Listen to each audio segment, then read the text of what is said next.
Hi friends, പത്രമാറ്റിലെ പുതിയൊരു വീഡിയോയിലേക്ക് എല്ലാവർക്കും സ്വാഗതം. അങ്ങനെ നമ്മുടെ ജാനകിയാണെങ്കിൽ ഷോപ്പിങ്ങിനായിട്ട് വെളിയിലേക്ക് പോയിരിക്കുകയാണ് കേട്ടോ.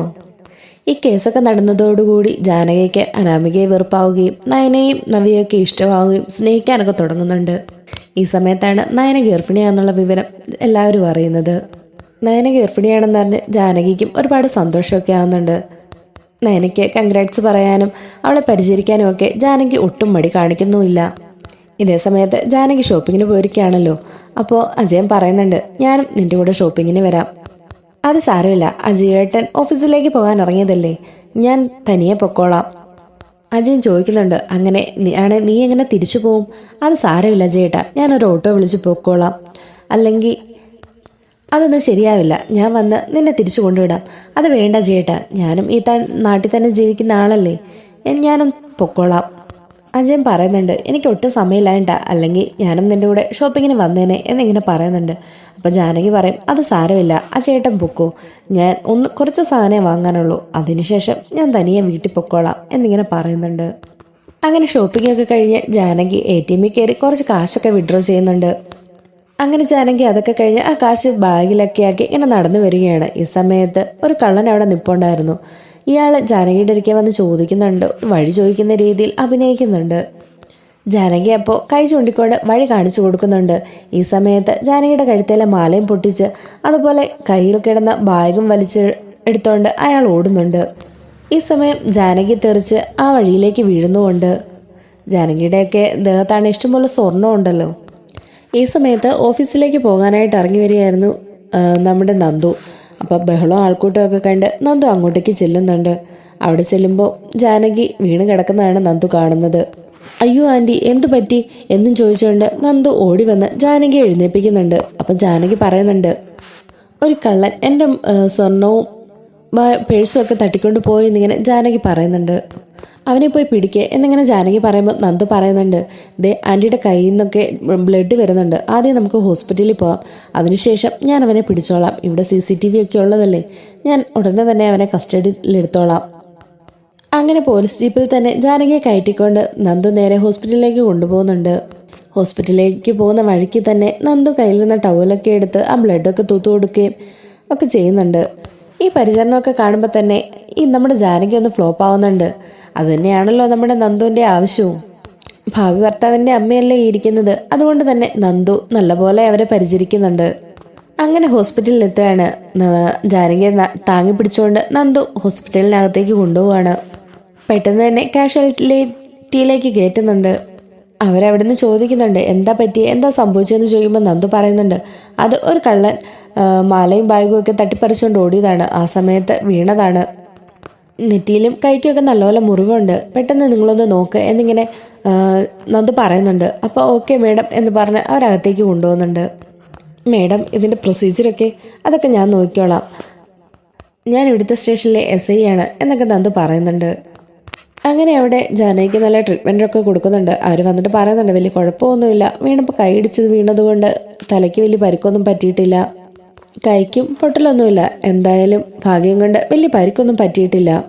മാല പൊട്ടിച്ച വഴിക്ക് കഴുത്തിൽ ചെറുതായിട്ടൊരു സ്ക്രാച്ച് വീണിട്ടുണ്ട്, മൊത്തത്തിൽ എല്ലാം കൂടെ ബാൻഡേജൊക്കെ വെച്ചിട്ടുണ്ട്, പേടിക്കാനൊന്നുമില്ല, ഒരു 2-3 ദിവസം കഴിയുമ്പോൾ ഒന്നുകൂടെ കൊണ്ടുവന്നൊന്ന് കാണിച്ചാൽ മതി, ഇപ്പോൾ ഡിസ്ചാർജ് ചെയ്തേക്കാം എന്നിങ്ങനെ പറയുന്നുണ്ട്. അപ്പം നന്ദു ചോദിക്കുന്നുണ്ട്, അഡ്മിറ്റ് ചെയ്യാൻ ആവശ്യമുണ്ടെങ്കിൽ അങ്ങനെ ചെയ്തേക്കാം.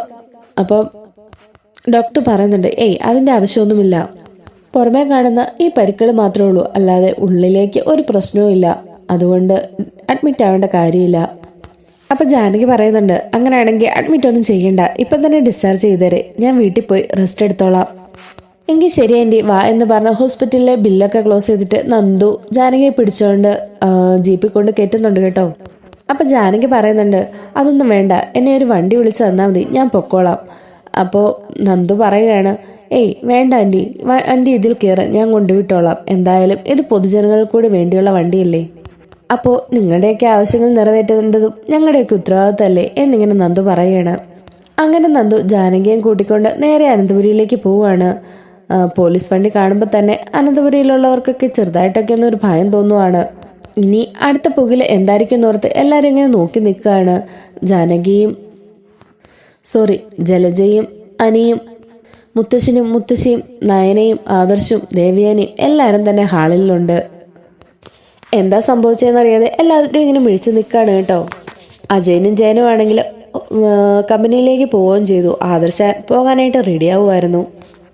ജാനകിയാണെങ്കിൽ ഹോസ്പിറ്റലിലൊക്കെ പോയതുകൊണ്ട് ഒരുപാട് താമസിച്ചാണ് വരുന്നത്. ഈ സമയത്ത് അജയൻ 1-2 പ്രാവശ്യം ജാനകിയെ വിളിച്ചിരുന്നു.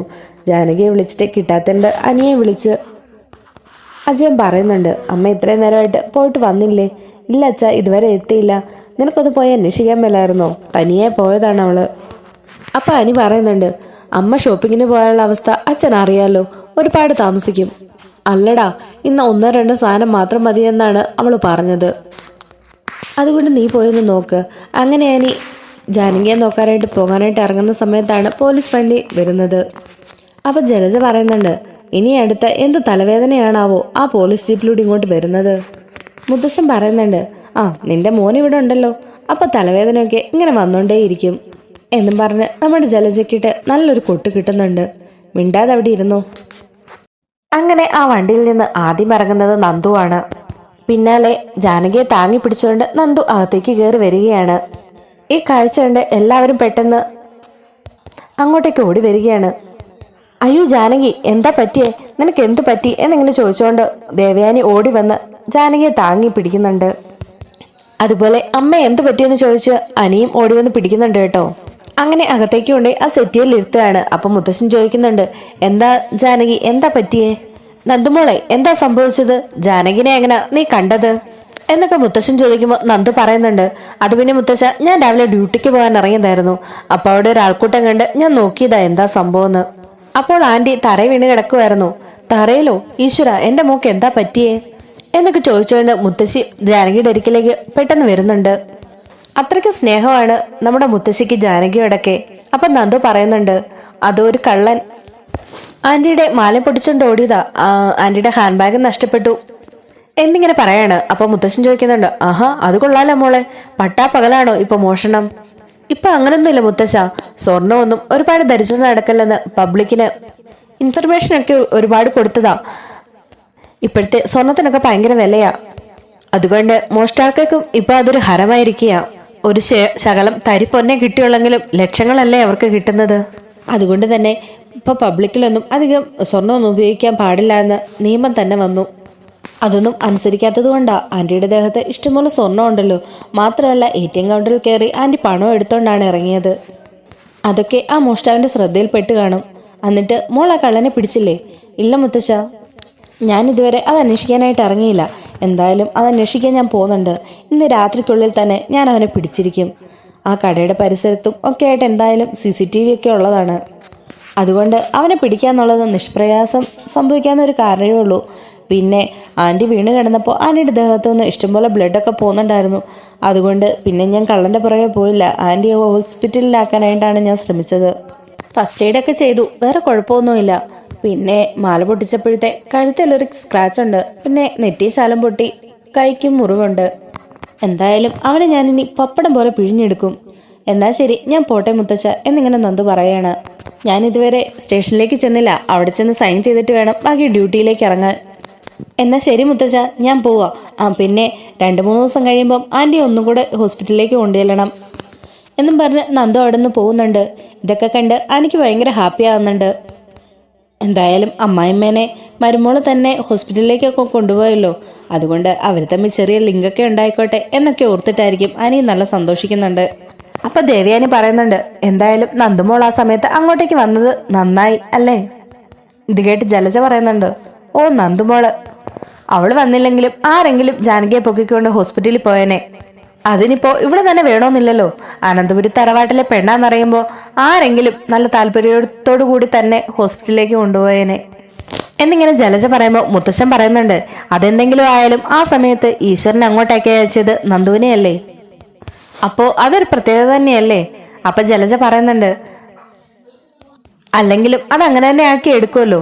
എന്റെ ബലമായ സംശയം ജാനകി, ആ നന്ദു എങ്ങാനും പറഞ്ഞു വിട്ട വല്ല കള്ളന്മാരും ആവുമോ അത്? അതാ എന്റെ ബലമായ സംശയം.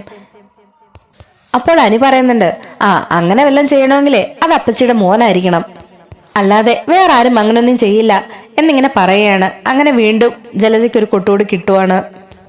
അപ്പൊ ജലജ ദേഷ്യത്തോടു കൂടി ചോദിക്കുന്നുണ്ട്, അതെന്താണ് നീ അങ്ങനെ പറഞ്ഞത്? എന്റെ മകൻ എന്താ കള്ളനാണോ? ആ അതെ, അത് ഈ വീട്ടിൽ എല്ലാവർക്കും അറിയാം. അപ്പൊ നവ്യ ചോദിക്കുന്നുണ്ട്, ദേ അനി, ആവശ്യമില്ലാതെ അഭി ഓരോന്ന് പറയാൻ നിൽക്കണ്ട കേട്ടോ. ഇപ്പൊ അവൻ കള്ളനൊന്നുമല്ല, അവനിപ്പോ ഡീസന്റാ. അപ്പൊ അനി പറയുന്നുണ്ട്, അത് നവ്യേച്ചിയുടെ മനസ്സിൽ, അഭിയേട്ടൻ എങ്ങനെയാണെന്ന് ഞങ്ങൾക്ക് നന്നായിട്ട് അറിയാം. വാ അമ്മേ എന്ന് പറഞ്ഞ് ഇനി മുറി പോയി കിടക്കാം എന്നും പറഞ്ഞ് ജാനകിയെ പിടിച്ചോണ്ട് പോകുന്നുണ്ട്. കൂടെ ദേവയാനിയും ചെല്ലുന്നുണ്ട്. റൂമിൽ കൊണ്ടാക്കിയ ശേഷം ദേവയാനി പറയുന്നുണ്ട്, ഞാൻ പോയി കുറച്ച് ജ്യൂസും ഒക്കെ എടുത്തോണ്ട് വരാം എന്ന് പറഞ്ഞ് പോകുന്നുണ്ട്. ഈ സമയത്ത് നയനെ അങ്ങോട്ട് ചെല്ലുന്നുണ്ട്. അപ്പൊ ജാനകി പറയുന്നുണ്ട്, എന്തായാലും കൃത്യസമയത്താണ് നന്ദുവിന് അങ്ങോട്ടേക്ക് വരാൻ തോന്നിയത്. ഇനി ആ കള്ളനെ കൂടി കണ്ടുപിടിക്കണം.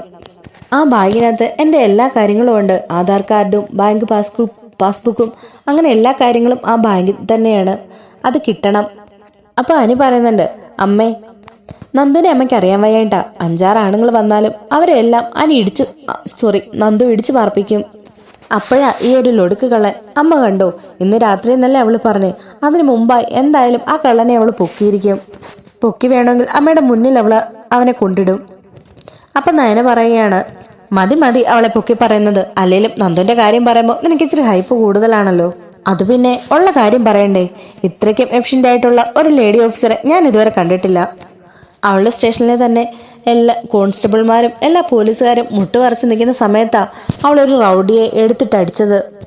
ഒരു ഗ്യാങ്ങിനെ തന്നെ അവൾ ഇടിച്ച് നിരപ്പാക്കിയത്. ഒറ്റ ദിവസം കൊണ്ടാ ആ പരിസരത്തെ ചീട്ടുകളി പോലും അവൾ ഒഴിപ്പിച്ചെടുത്തത്. ചേച്ചിക്ക് അറിയാവോ അതൊക്കെ എന്നൊക്കെ ചോദിച്ച് ചിരിച്ചുകൊണ്ട് അനി അവിടെ നിന്ന് പോവാണ്.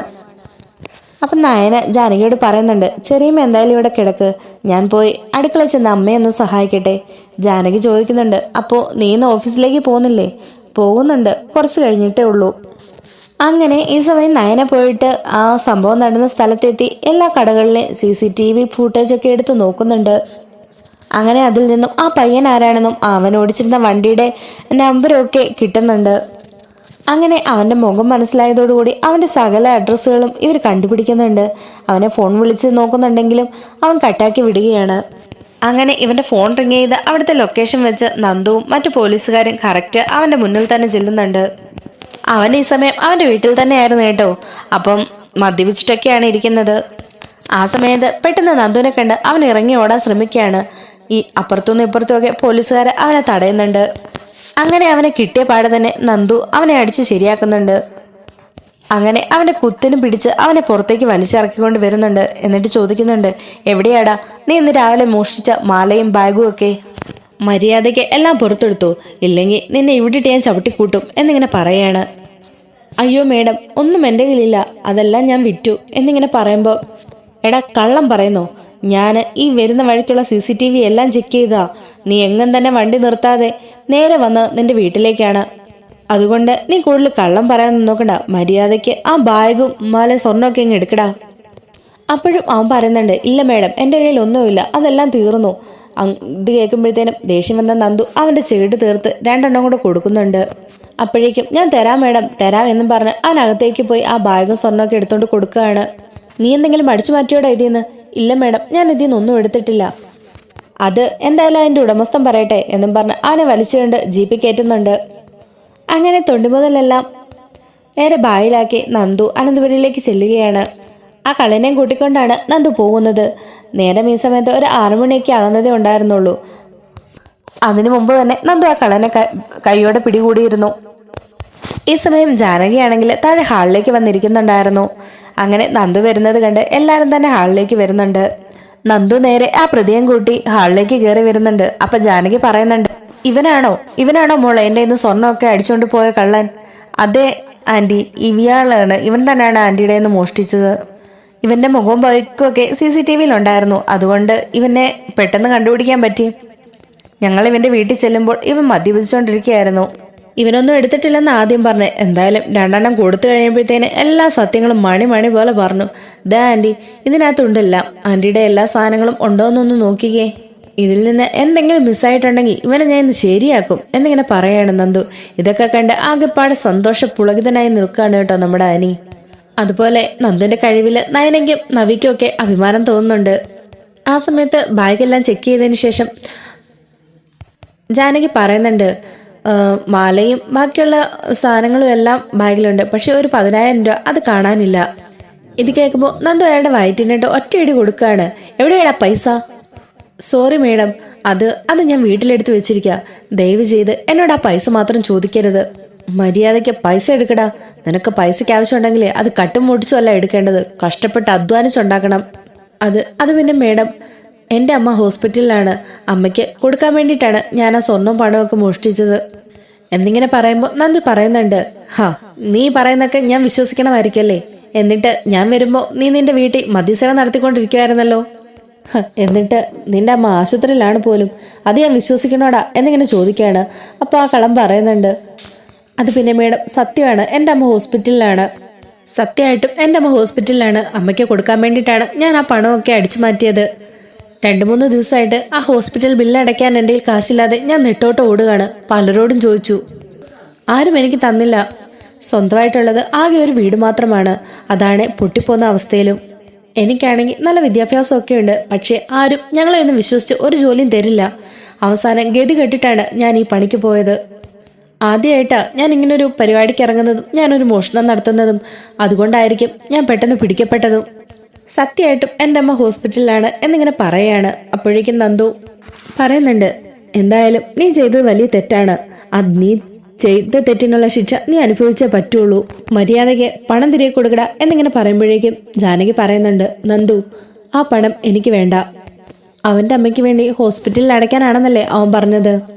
എന്തായാലും കേസ് എൻ്റെ മേലെ രജിസ്റ്റർ ചെയ്ത് നിങ്ങൾ എന്നെ സ്റ്റേഷനിലേക്ക് കൊണ്ടുപോകല്ലേ, അത് സാരമില്ല. പക്ഷേ എൻ്റെ അമ്മേനെ ഹോസ്പിറ്റലിൽ നിന്ന് ഇറക്കണം. അത് മാത്രം നിങ്ങൾ എനിക്ക് ചെയ്തു തന്നാൽ മതി. ഇത് കേൾക്കുമ്പോൾ ജാനകിയാണെങ്കിൽ അവളുടെ ബാഗിൽ നിന്ന് ഒരു കെട്ട് നോട്ട് എടുത്ത് അവൻ്റെ നേരെ നീട്ടുന്നുണ്ട്. ഇത് 50,000 രൂപയുണ്ട്. നീ ഇത് കൊണ്ടുപോയി ഹോസ്പിറ്റലിൽ പോയി നിന്റെ അമ്മയുടെ ബില്ലടച്ചോ. പിന്നെ നീ എടുത്ത മറ്റേ 10,000 രൂപ അതും എനിക്ക് തിരിച്ചു തരേണ്ട. നന്ദു പറയുന്നുണ്ട്, ഇങ്ങനെയുള്ളവന്മാരെ ഒന്നും പ്രോത്സാഹിപ്പിക്കരുത് ആൻറ്റി. അത് സാരമില്ല, അവൻ്റെ അമ്മയ്ക്ക് വേണ്ടിയാണ് അവൻ ഇത് ചെയ്തതെന്ന് അവൻ പറഞ്ഞില്ലേ. അതുകൊണ്ട് സാരമില്ല, ഇനിയെങ്കിലും നീ മാന്യമായിട്ട് ജീവിക്കാൻ നോക്ക് എന്നിങ്ങനെ പറയുകയാണ് ജാനകി. നന്ദു പറയുന്നുണ്ട്, എന്തായാലും ഇവനെ ഞാൻ സ്റ്റേഷനിലേക്ക് കൊണ്ടുപോവാണ്. അപ്പൊ ജാനകി പറയാണ്, വേണ്ട മോളെ, അത് വേണ്ട. ഇവന്റെ അമ്മ അതറിഞ്ഞ ഒരുപാട് വിഷമിക്കും. അതുകൊണ്ട് മോൾ ഈ കേസ് രജിസ്റ്റർ ചെയ്യേണ്ട. FIR ഒന്നും എഴുതിയിട്ടില്ലല്ലോ. എനിക്ക് പരാതിയൊന്നുമില്ല. എനിക്ക് പരാതി ഉണ്ടെങ്കിലല്ലേ അവനെ അറസ്റ്റ് ചെയ്യാൻ പറ്റുള്ളൂ. ഇത് കേൾക്കുമ്പോൾ നന്ദു മുത്തശ്ശനോട് ചോദിക്കുകയാണ്, ഞാൻ എന്താ മുത്തശ്ശ ചെയ്യണ്ടേ? മോളെ, ജാനകി പറഞ്ഞതിലും കാര്യമുണ്ട്. ഇവൻ ചെയ്തത് മഹാപോക്രിത്തരവാ. എന്നാലും ഇവന്റെ അമ്മേനെ രക്ഷിക്കാൻ വേണ്ടി ചെയ്തായിരിക്കും. പക്ഷേ ഇവൻ അക്കൂട്ടത്തിൽ മറ്റൊരു സ്ത്രീയെ ഉപദ്രവിക്കുകയും ചെയ്തു. ജാനകി, ആ വീഴ്ചയിൽ എന്തെങ്കിലും സംഭവിച്ചിരുന്നെങ്കിൽ നീ ഒന്ന് ഓർത്തു നോക്കിയേ. അപ്പൊ അവൻ പറയുന്നുണ്ട്, അത് പിന്നെ ഞാൻ ഒന്നും വരണമെന്ന് ഓർത്ത് ചെയ്തതല്ല. ആ ബാഗും എടുത്ത് മാല വലിച്ചൂർന്നതേ ഞാൻ കരുതിയുള്ളൂ. പക്ഷേ ആ മാല കുറച്ച് ടൈറ്റ് ആയിരുന്നത് കൊണ്ട് അത് വലിച്ചപ്പോൾ കാല് സ്ലിപ്പായിട്ടാണ് അവർ വീണതെന്ന് അവൻ പറയുന്നുണ്ട്. എന്നോട് ക്ഷമിക്കണം, ഞാൻ ഇനി ഒരിക്കലും ഈ തെറ്റ് ആവർത്തിക്കത്തില്ല. ഞാൻ ആദ്യമായിട്ട് ചെയ്തതാ. എൻ്റെ അമ്മയെ ഹോസ്പിറ്റലിൽ നിന്ന് ഇറക്കാൻ വേണ്ടി ഞാൻ ചെയ്തതാ എന്നൊക്കെ പറയുന്നുണ്ട് കേട്ടോ. അപ്പം മുത്തശ്ശൻ പറയുന്നുണ്ട്, എന്തായാലും ഈ പറയുന്നതൊക്കെ സത്യമാണെങ്കിൽ നമുക്ക് വെറുതെ വിടാൻ മോളെ. ജാനകിക്ക് പരാതിയില്ലല്ലോ. എന്തായാലും ജാനകിക്ക് ഒന്നും സംഭവിച്ചില്ലല്ലോ. അതുകൊണ്ട് മോൾ ഇത് കേസാക്കണ്ട. എന്നാൽ ശരി മുത്തശ്ശ, ഞാൻ പോവാ എന്നും പറഞ്ഞ് നന്ദു പോകുന്നുണ്ട്. അക്കൂട്ടത്തിൽ അവനെ പിടിച്ചു വലിച്ചോണ്ടാണ് കേട്ടോ അവള് പോകുന്നത്. അങ്ങനെ ഇവൻ പറഞ്ഞ പോലെ ഇവന്റെ അമ്മ ആ ഹോസ്പിറ്റലിലുണ്ടോന്ന് എനിക്കൊന്ന് അറിയണം. ആ ഹോസ്പിറ്റലിൽ ഇവൻ പറയുന്ന പോലെ ഇവന്റെ അമ്മ ഇല്ലെങ്കിൽ ഇവന്റെ അവസാനമായിരിക്കും എന്നും പറഞ്ഞാണ് നന്ദു അവനെ കൊണ്ട് പോകുന്നത്. അങ്ങനെ നന്ദു അവനെ കൊണ്ട് ഹോസ്പിറ്റലിലേക്ക് പോകുന്നുണ്ട്. അപ്പൊ മുത്തശ്ശൻ പറയുന്നുണ്ട്, എന്തായാലും ഇവളാളൊരു പുലിക്കുട്ടി തന്നെയാ. കണ്ടില്ലേ നിസ്സാര സമയം കൊണ്ട് ആ കള്ളനെ പിടിച്ചത്. ബാക്കിയുള്ള പോസ്റ്റലീസുകാരെല്ലാം അവളുടെ മുന്നിൽ ഇങ്ങനെ മുട്ടുവരച്ച് നിൽക്കുന്ന കാണുമ്പോൾ ഒരു അഭിമാനം തോന്നുന്നു. എന്തിന് 10-23 വയസ്സ് മാത്രം പ്രായമുള്ള ഒരു പെൺകുട്ടിയാ. അവൾ പഠിച്ച് ഈ നിലയിൽ എത്തിയില്ലേ. എത്ര പേരുടെ മുകളിലാ അവളിപ്പോൾ ഉള്ളത്. അവളുടെ കൈക്കരത്തിനും മനോബലത്തിനും മുമ്പിൽ ആണുങ്ങൾ പോലും മുട്ടുവരച്ച് നിൽക്കും എന്നിങ്ങനെ മുത്തശ്ശൻ പറയാണ്. അപ്പോൾ ദേവയാനി പറയുന്നുണ്ട്, 23 വയസ്സുള്ള വേറൊരുത്തി ഇവിടെ വന്നിരുന്നു. അവള് എന്തൊക്കെയാ ഇവിടെ ചെയ്തു കൂട്ടിയത്? ഒരു രാക്ഷസി തന്നെ അവള്. ഇത് കേൾക്കുമ്പോൾ മുത്തശ്ശി പറയുന്നുണ്ട്, അവളെക്കുറിച്ച് ഇനി ഇവിടെ ആരും ഒന്നും സംസാരിക്കേണ്ട. അവളുടെ പേര് പോലും ഇനി ഇവിടെ കേൾക്കണ്ട. ആ നശിച്ച ജന്മത്തിന്റെ പേര് പോലും ഇവിടെ ഓർത്താൽ അന്നത്തെ ദിവസം പോയി എന്നിങ്ങനെ മുത്തശ്ശി പറയാണ്. ജാനകിയാണെങ്കിൽ ഒന്നും മിണ്ടാതെ നിൽക്കാണ്. അപ്പൊ മുത്തശ്ശൻ ചോദിക്കുന്നുണ്ട്, അല്ല നീ ആ നന്ദുവിനോട് ഒരു നന്ദി വാക്ക് പോലും പറഞ്ഞില്ലല്ലോ. അവൾ ഇത്രയും കഷ്ടപ്പെട്ട് ആളിനെ കണ്ടെത്തിയതല്ലേ, നിന്നെ ഹോസ്പിറ്റലിലൊക്കെ കൊണ്ടുപോക്കെ ചെയ്തതല്ലേ. അപ്പോൾ ഒരു നന്ദി വാക്കെങ്കിലും നിനക്ക് അവളോട് പറയാമായിരുന്നു. അപ്പം ജാനകി പറയുന്നുണ്ട്, അത് പിന്നെ അത് നന്ദു നമ്മുടെ വീട്ടിലെ കുട്ടിയല്ലേ, അതിനോട് പ്രത്യേകിച്ച് നന്ദി വാക്കൊന്നും പറയേണ്ട കാര്യമില്ലല്ലോ എന്നിങ്ങനെ പറഞ്ഞിട്ട് ആ മാലയും സ്വർണവും ബാഗും ഒക്കെ ആയിട്ട് അവൾ അകത്തേക്ക് കയറി പോവാണ്. അപ്പം ദേവയാനി പറയുന്നുണ്ട്, അച്ഛാ എന്തായാലും ജാനകിക്ക് നല്ല മാറ്റമുണ്ട്. നവ്യോടും നയനോടും ഒക്കെ അവൾ എന്ത് മയത്തിലിപ്പോൾ സംസാരിക്കുന്നുണ്ട്. അവരോടൊന്നും പഴയ പോലെ അവർക്ക് വെറുപ്പോ ദേഷ്യമോ ഒന്നുമില്ല. ഇതൊരു നല്ല സൂചനയാണെന്നാണ് എനിക്ക് തോന്നുന്നത്. അനിയുടെ കാര്യത്തിന് വേണ്ടി ഇനി നമുക്കൊന്ന് ആലോചിച്ചാലും വലിയ കുഴപ്പമൊന്നും ഉണ്ടാവില്ലെന്ന് എനിക്ക് തോന്നുന്നു എന്നിങ്ങനെ ദേവയാനി പറയുകയാണ്. ഇത് കേട്ട് ജലജ പല്ലുർമിക്കൊണ്ട് നിൽക്കുകയാണ്. മുത്തശ്ശി പറയുന്നുണ്ട്, അതെനിക്കും തോന്നി. ഇപ്പോ നന്ദുമോളോട് അവൾക്ക് ചെറിയൊരു ഇതൊക്കെയുണ്ട്. അപ്പം നയന പറയുന്നുണ്ട്, അത് പിന്നെ ചെറിയമ്മ സമ്മതിച്ചാലും അച്ഛനും അമ്മയും സമ്മതിക്കുമെന്ന് എനിക്ക് തോന്നുന്നില്ല മുത്തശ്ശ. നവ്യ പറയുകയാണ്, അല്ലെങ്കിലും അതൊന്നും ശരിയാവില്ല. അവളെയും കൂടി ഇങ്ങോട്ടേക്ക് കൊണ്ടുവന്ന നാട്ടുകാർ തന്നെ എന്തൊക്കെ പറയും. അപ്പൊ മുത്തശ്ശൻ പറയുന്നുണ്ട്, നാട്ടുകാരെന്തൊക്കെ പറയുമെന്ന് പറഞ്ഞ് നമുക്ക് ജീവിക്കാൻ പറ്റുമോ നവ്യേ? അങ്ങനെയാണെങ്കിൽ ഇപ്പൊ എന്തൊക്കെയാ നമ്മളെക്കുറിച്ച് നാട്ടുകാർ പറഞ്ഞുകൊണ്ടിരിക്കുന്നത്? അങ്ങനെയൊക്കെ ചിന്തിച്ചാൽ നമുക്ക് ജീവിക്കാൻ പറ്റുമോ നവ്യേ?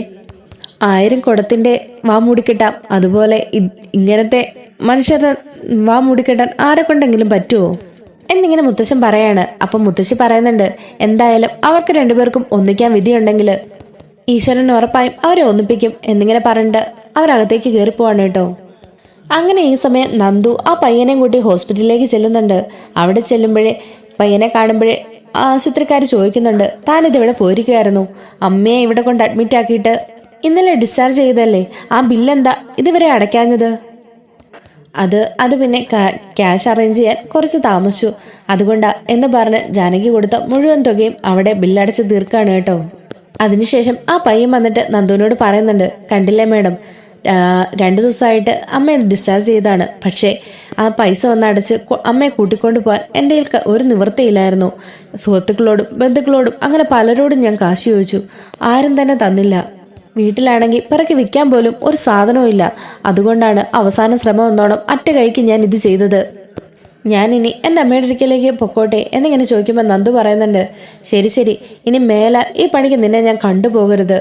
ചുമ്മാ ഒരു കടയിൽ പോയി നിന്നാൽ പോലും ഇപ്പൊ ശമ്പളമായിട്ട് 1000 രൂപ കിട്ടും. അതുകൊണ്ട് എങ്ങനെയെങ്കിലും ഒന്ന് ജീവിക്കാൻ നോക്ക്. പഠിച്ച ജോലിക്ക് ഞാൻ പോവുള്ളൂ എന്ന് പറഞ്ഞ് നിന്നാലേ ഇക്കാലത്ത് ഒരു ജോലിയും കിട്ടില്ല.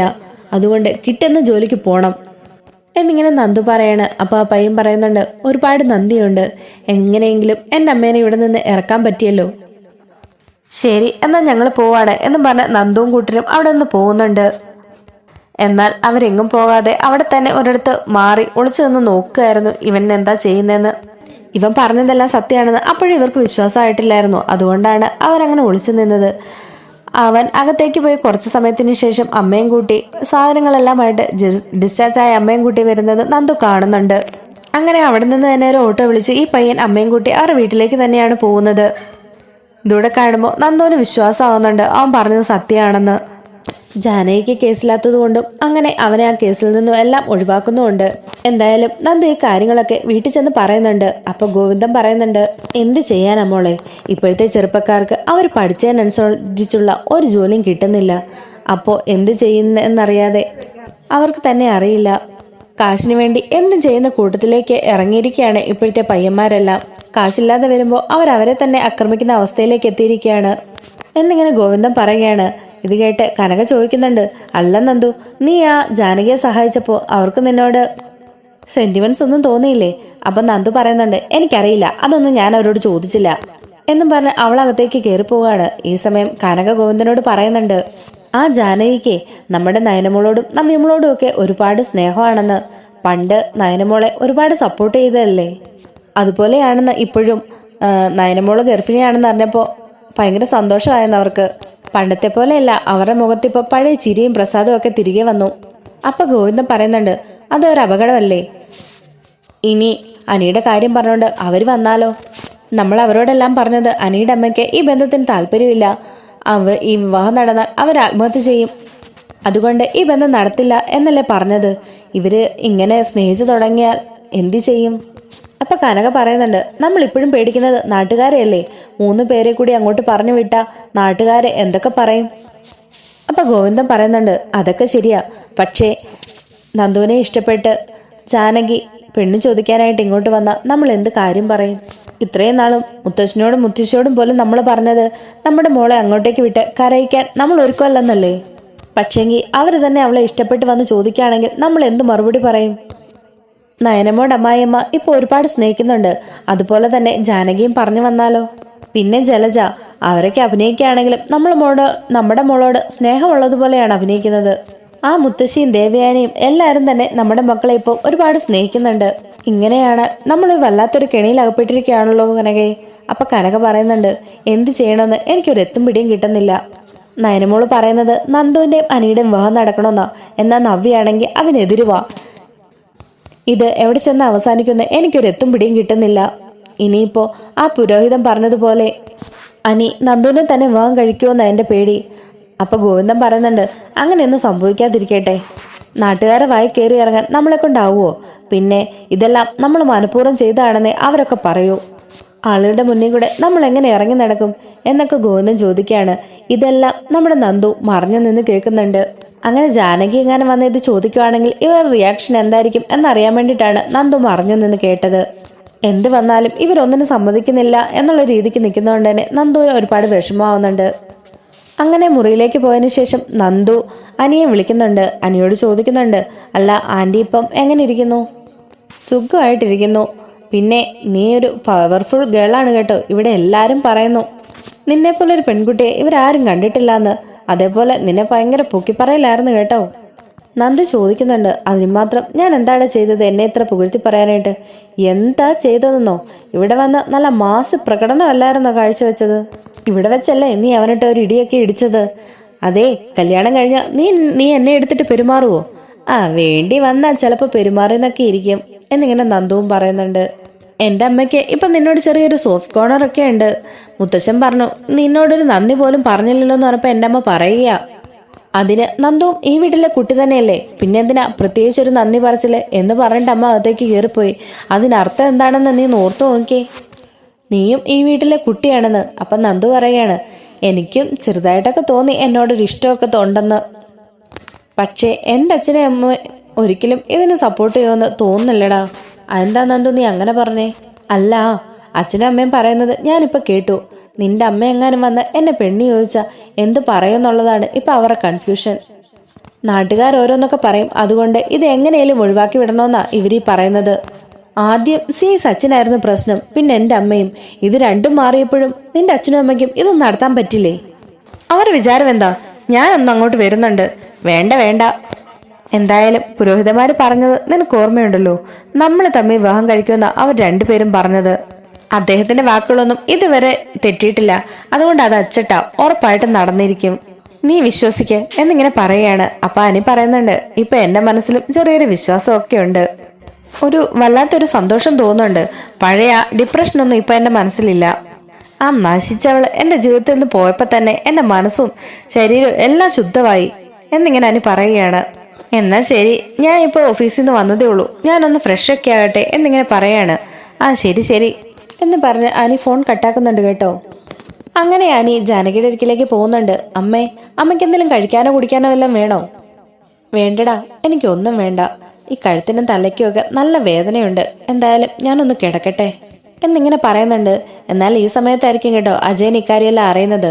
അജയൻ ഇടയ്ക്കിടയ്ക്ക് വിളിക്കുന്നുണ്ടായിരുന്നെങ്കിലും ആരും പേടിപ്പിക്കേണ്ടെന്ന് കരുതി ഒന്നും പറഞ്ഞിരുന്നില്ല. അങ്ങനെ വന്ന് കയറിയപ്പോഴാണ് ജലജ ഈ കാര്യങ്ങളൊക്കെ ഓതി കൊടുക്കുന്നത്. അപ്പൊ തന്നെ അജയൻ സ്പീഡില് ജാനകിയുടെ മുറിയിലേക്ക് ഓടി ചെല്ലുന്നുണ്ട്. മുത്തശ്ശനപ്പോൾ ജലജയോട് ചോദിക്കുന്നുണ്ട്, നീ ഇങ്ങനെയാണ് ഒരു കാര്യം ഒരാളോട് പറയുന്നത്? പതിയെ മയത്തിൽ വേണ്ടേ ഇങ്ങനെയുള്ള കാര്യങ്ങളൊക്കെ പറയാൻ? അജയൻ കണ്ടോ എന്തുമാത്രം പേടിച്ചാ ഓടിയെന്ന്? നിനക്ക് കുറച്ച് മയത്തിലൊക്കെ പറഞ്ഞൂടെ എന്ന് ചോദിക്കുമ്പോൾ ജലജ പറയുന്നുണ്ട്, എന്തായാലും പറയാനുള്ള കാര്യമല്ലേ അച്ഛാ ഞാൻ പറഞ്ഞോളൂ, ഞാൻ കൂട്ടിച്ചേർത്തൊന്നും പറഞ്ഞില്ലല്ലോ എന്നിങ്ങനെ ചോദിക്കുമ്പോൾ മുത്തശ്ശി പറയാണ്, അവളോടൊന്നും പറഞ്ഞിട്ട് ഒരു കാര്യമില്ല, നമ്മൾ എത്ര പറഞ്ഞാലും അവളുടെ തലയിൽ കയറത്തുമില്ല എന്നും പറഞ്ഞിട്ട് മുത്തശ്ശിനും അവിടെ നിന്ന് പോകുന്നുണ്ട്.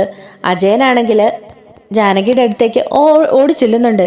എന്താ ജാനകി, എന്താ നിനക്ക് പറ്റിയത്? ആ ജലജയാണെങ്കിൽ എന്തൊക്കെയോ വിളിച്ചു കൂവുന്നുണ്ട്. ജാനകി പറയുന്നുണ്ട്, എനിക്കൊന്നുമില്ല. അയ്യോ, ഇതെന്താ നിന്റെ തലയിലും നെറ്റിയിലും ഒക്കെ എന്താ പറ്റിയത്? അപ്പോൾ ജാനകി നടന്ന സംഭവങ്ങളൊക്കെ അജയനോട് പറയുന്നുണ്ട്. അപ്പൊ അജയൻ ചോദിക്കുന്നുണ്ട്, ഇത്രയൊക്കെ നടന്നിട്ട് നീ എന്താ എന്നെ വിളിച്ച് പറയാഞ്ഞത്? അത് പിന്നെ ഇതൊക്കെ ഞാൻ ഫോണിൽ കൂടെ വിളിച്ചു പറഞ്ഞ ഏട്ടനാകെ ടെൻഷൻ ആവുമല്ലോ എന്നോർത്താണ് ഞാൻ അനിയോട് പറഞ്ഞ് ഒന്നും പറയണ്ടെന്ന്. അത് കൊള്ളാം, എന്തെങ്കിലും ഉണ്ടെങ്കിൽ എന്നെ അറിയിക്കണ്ടേ? അത് പിന്നെ നിങ്ങൾ വെറുതെ ടെൻഷൻ ആവണ്ടെന്ന് ഓർത്താ പറയാഞ്ഞത്. അങ്ങനെയൊക്കെ സംഭവിച്ചുവെന്ന് നിങ്ങളോട് ഫോണിൽ കൂടെ പറയുമ്പോൾ എനിക്കെന്തോ വലിയ അത് സംഭവിച്ചുവെന്ന് നിങ്ങൾ കരുതില്ലേ? അതുകൊണ്ടാ ഒന്നും പറയാഞ്ഞത്. നേരിട്ട് വരുമ്പോൾ കണ്ടാൽ മതിയെന്നാ ഞാനും കരുതിയത് എന്നിങ്ങനെ ജാനകി പറയുന്നുണ്ട്. പിന്നെ നന്ദു ആ കള്ളനെ പിടിച്ചുകൊണ്ട് ഇവിടെ വന്നായിരുന്നു. വന്നിട്ട് എൻ്റെ സ്വർണ്ണം പണവും മലയെല്ലാം മേടിച്ചു തന്നു. അപ്പോഴത്തേനും ആ കള്ളം പറഞ്ഞു അവൻ്റെ അമ്മ ഹോസ്പിറ്റലിലാണ്, അവരെ ഡിസ്ചാർജ് ചെയ്യാൻ വേണ്ടിയിട്ടാണ് അവൾ ഇന്ന് ഇതൊക്കെ ചെയ്തതെന്ന്. എനിക്കത് കേട്ടിട്ട് സങ്കടം വന്നു. ഞാൻ അവനൊരു 19,000 രൂപയും കൂടെ കൊടുത്തു. എനിക്ക് പരാതി ഒന്നും ഇല്ലാന്നും പറഞ്ഞു. നന്ദു അതും അന്വേഷിച്ചു. നന്ദു അവൻ്റെ പിന്നാലെ പോയി. അവൻ പറഞ്ഞതൊക്കെ സത്യമാണോന്നൊക്കെ അറിഞ്ഞതിന് ശേഷമാണ് അവനെ വെറുതെ വിട്ടത്. പാവം ഒരു പയ്യനാ. അവന് ജോലിയോ അധികം സാമ്പത്തികമോ പണമോ ഒന്നുമില്ല. ഒരു നിവൃത്തിയില്ലാതെ വന്നപ്പോഴാണ് അവൻ അങ്ങനെ ചെയ്തത്. അവൻ്റെ അമ്മേനെ ആശുപത്രിയിൽ നിന്ന് ഡിസ്ചാർജ് ആക്കാൻ വേണ്ടി. എന്തൊക്കെ പറഞ്ഞാലും അവൻ ചെയ്തത് തോന്നിവാസമല്ലേ? എത്ര കാശില്ലെന്ന് പറഞ്ഞാലും അങ്ങനെയൊക്കെ ചെയ്യാൻ പാടുണ്ടോ? നീ എന്തിനാ കേസ് വേണ്ടാന്ന് പറഞ്ഞത്? നിനക്ക് കേസ് കൊടുത്ത് അവനെ അറസ്റ്റ് ചെയ്യാൻ പാടില്ലായിരുന്നോ? അത് വേണ്ട ഏട്ടാ. അവൻ്റെ മുഖത്തോട്ട് നോക്കിയപ്പോൾ എനിക്ക് നമ്മുടെ അനീനെ പോലെയാണ് തോന്നിയത്. അവൻ്റെ അമ്മയ്ക്ക് വേണ്ടി ഒരു നിവൃത്തിയില്ലാതെ വന്നപ്പോഴല്ലേ അവനത് ചെയ്തത്. അതുകൊണ്ട് ഇത്തവണത്തേക്ക് ക്ഷമിക്കാൻ ഞാനാ പറഞ്ഞത്. ഇങ്ങനെയൊക്കെ ഒരു തവണയെങ്കിലും ചെയ്യാൻ മുൻനിർത്തവൻ ഇനിയും അതൊക്കെ ചെയ്യും. ജാനകി, നീ എന്തോർത്താ കേസ് വേണ്ടാന്ന് പറഞ്ഞത്? അപ്പം ജാനകി പറയുന്നുണ്ട്, എന്തായാലും നന്ദു അവനെ നോട്ട വിട്ടിട്ടുണ്ട്. ഇനി ഏതെങ്കിലും ഒരു കേസിൽപ്പെട്ട് അവനെ കിട്ടിയ അവൻ നന്ദു നോക്കിക്കോളും ബാക്കി കാര്യങ്ങൾ. ആഹാ, അപ്പം നന്ദു ആണോ നിന്നെ രക്ഷപ്പെടുത്തിയത്? അതെ, എന്നെ രക്ഷപ്പെടുത്തിയതും ഹോസ്പിറ്റലിൽ കൊണ്ടുപോയതും എല്ലാം നന്ദു ആണ്. വേറെ കുഴപ്പമൊന്നുമില്ലല്ലോ അല്ലേ? നിനക്ക് സ്കാനിങ്ങോ അങ്ങനെ എന്തെങ്കിലും കാര്യം ചെയ്യണോ?